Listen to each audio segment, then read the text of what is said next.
दिल्ली में जनता सड़कों पर, इसके बारे में क्या कहना चाहेंगे आप? आपने बहुत अच्छा सवाल किया कि 25 तारीख नवंबर से संसद का शीतकालीन सत्र शुरू होगा और इसी बीच जो अडानी का 2234 करोड़ रुपए के भ्रष्टाचार का जो कांड उजागर हुआ गया, उससे पूरे देश में खलबली मची हुई है। देश में नहीं, अमेरिका में भी खलबली मची हुई है। और अब तो अडानी, उनके भतीजे और पूरे परिवार के खिलाफ FIR भी दर्ज हो चुकी है और वे जहां से भारत के बाहर गए, वे कहीं भी होंगे तो वहां गिरफ्तार कर लिए जाएंगे। अब अडानी जी और मोदी जी का क्या संबंध है, इस बारे में भी आप जानेंगे। अडानी के संरक्षक मोदी जी हैं। लोग कहते हैं कि उनकी पार्टनरशिप है, ये तो हम कुछ कह नहीं सकते क्योंकि अभी कोई साक्ष्य नहीं है, किंतु ये बात जरूरी है कि अडानी के संरक्षक, कारपोरेट के संरक्षक और जो छातिर भ्रष्टाचार हैं, घोटालेबाज हैं, उनके संरक्षक मोदी सरकार है।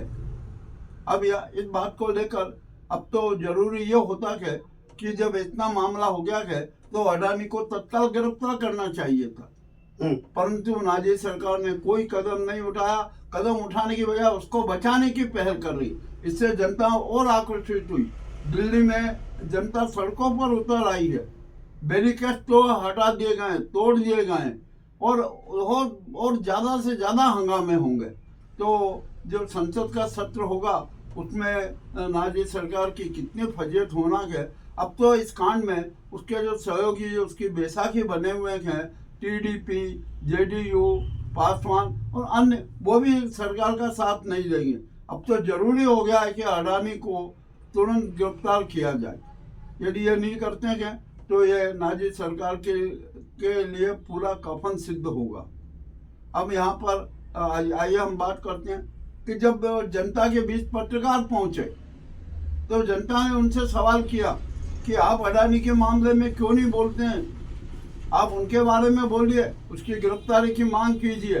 किंतु जब पत्रकार कुछ बोलने से चूकने लगे, इधर उधर भागने लगे, तो जनता ने स्पष्ट कहा कि तुम लोग महाभ्रष्ट हो, तुम मोदी मीडिया हो और अडानी उसकी झूठन खाकर अपनी आर्थिक स्वास्थ्य उत्तम बनाए हुए हो, अपनी जीवन यात्रा पूर्ण करो, धिक्कार है आपको। ऐसे मीडिया को भी जनता ने धिक्कारा।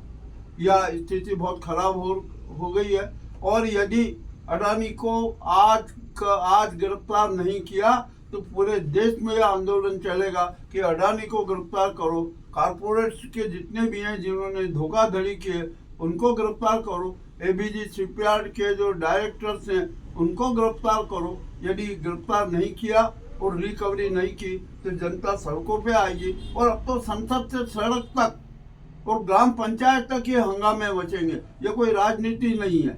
जनता अपने आप न्याय चाहती है, राष्ट्रीय न्याय चाहती है, सामाजिक न्याय चाहती है, जन न्याय चाहती है। तो ये सरकार को, जो मोदी जी हैं, अब उनका शायद विपरीत समय चल रहा है। अब उनके जीवन की जो राजनीतिक घड़ी है वो विपरीत दिशा में चल रही और वो चलती रहेगी और अब उनका अंतिम समय आ चुका है, उनका राजनीतिक अंतिम समय चुका है। हम ये यहाँ पर एक बात कहना चाहते हैं कि मोदी जी तुरंत ही त्याग पत्र दे दें, अमित शाह तुरंत त्याग पत्र दे दे, मुख्य चुनाव आयुक्त राजीव कुमार तुरंत त्याग पत्र दे दे और अडानी जी खुद समर्पित कर दे कि मेरे वह सारा सच उजागर करे कि मैंने किस किस को कितना धन दिया, मोदी गैंग को कितना धन दिया। अब ये गुजराती गैंग जो है ये शायद छाती लुटेरी गैंग है। इसके बारे में मैं आपको संपूर्ण विवरण दूंगा। संसद निर्माण से लेकर उज्जैन के महालोक निर्माण तक की बात बताऊंगा कि किस प्रकार के छातिर घोटाले यहाँ पर किए गए हैं। यह जनता अब चुप नहीं बैठेगी। यह जन क्रांति है। जो दिल्ली में प्रदर्शन हुआ है वो जन क्रांति है, सामाजिक क्रांति है और न्याय क्रांति है।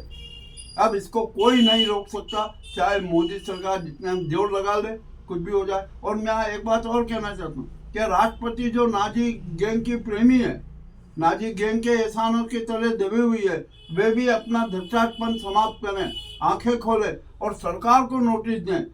उनको यह कहना चाहिए कि यह करना चाहिए, कहना तो दूर की बात, करना चाहिए कि मैं आज से केंद्र की नाजी सरकार को बर्खास्त करती हूँ और राष्ट्रपति शासन की घोषणा करती हूँ। किंतु हमारे राष्ट्रपति में इतनी हिम्मत नहीं है कि वो कुछ कर सके। मेरा यह कहना है कि यदि राष्ट्रपति ऐसा काम नहीं करती हैं तो उन्हें भी त्याग पत्र दे देना चाहिए। मोदी जी तो कहते हैं मैं अकेला हूँ, इतना घोटाला करने से उनको क्या फायदा है, इस बारे में क्या कहना चाहिए? देखिए, कोई मोदी जी नहीं, ये गैंग काम करती है, गुजराती गैंग का। मोदी तो एक मोहरा है गुजराती गैंग का, और कुछ भी नहीं है। जो उनको दलाली जो भी मिलती होगी, क्या मिलता होगा कुछ भी हम नहीं कह सकते। खास जो शातिर गैंगबाज है वो तो अमित शाह है। अमित शाह की सारी राजनीति चलती है। मोदी और अमित शाह के संबंध मुझे बताने की जरूरत नहीं है। और संघ ने भी जो खिलाफ हुआ है मोदी और अमित शाह के खिलाफ, वो भी कुछ कारण है, उसके भी विशेष कारण है। क्योंकि जो इन्होंने जो देश को लूटा है, जनता को लूटा है, शायद उस लूट में संघ को कोई पर्याप्त भागीदारी नहीं मिली।